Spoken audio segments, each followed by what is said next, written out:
I'm glad this morning to be able to bring you an update devotional from Amanda Fish.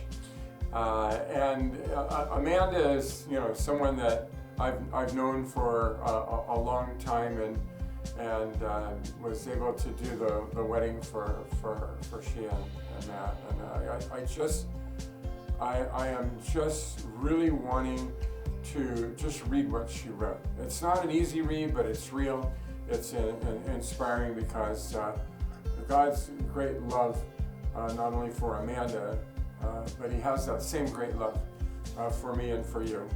So this is Amanda's letter after her final chemo treatment, as she awaits this week now the results, just a few days from now, of whether there'll be follow-up surgery. So listen in. She says, "Oof, today was a hard day.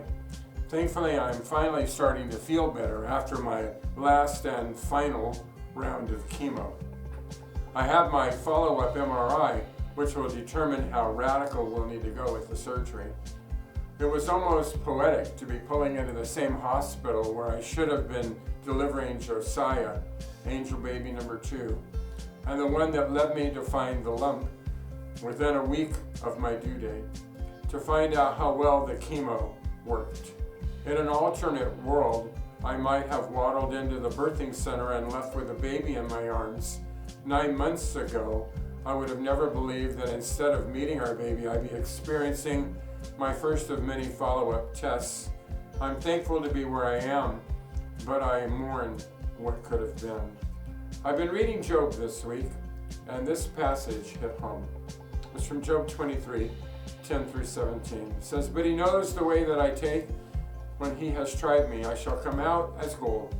My foot has held fast to His steps. I have kept His way and have not turned aside. I have not departed from the commandment of His lips. I have treasured the words of His mouth more than my portion of food.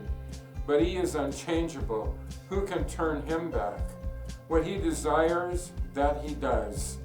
For He will complete what He has appointed for me, and many such things are in His mind. Therefore, I am terrified at His presence when I consider. I am in dread of Him. God has made my heart faint. The Almighty has terrified me, and yet I am not silenced because of the darkness, nor because of the thick darkness that covers my face." This passage comes from the book of Job, which outlines the story of a man that was so righteous the devil himself tempts to turn him away from God.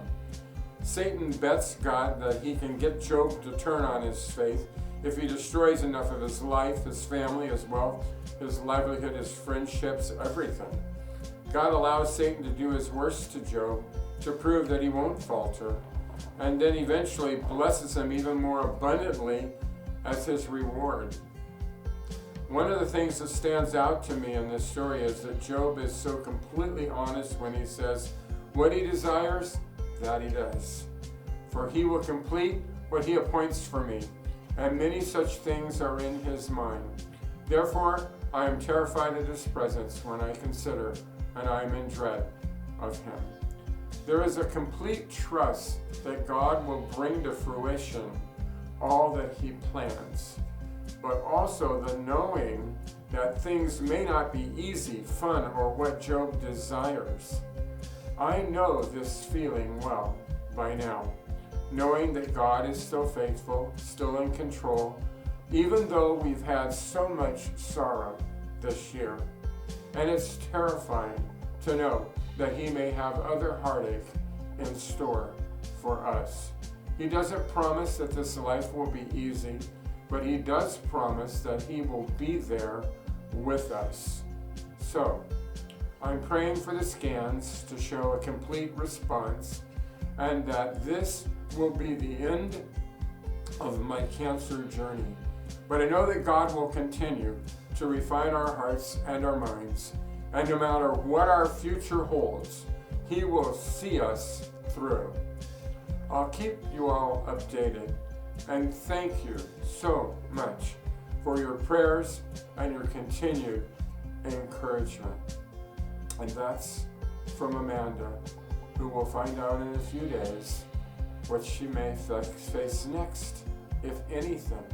So please continue to be praying for her.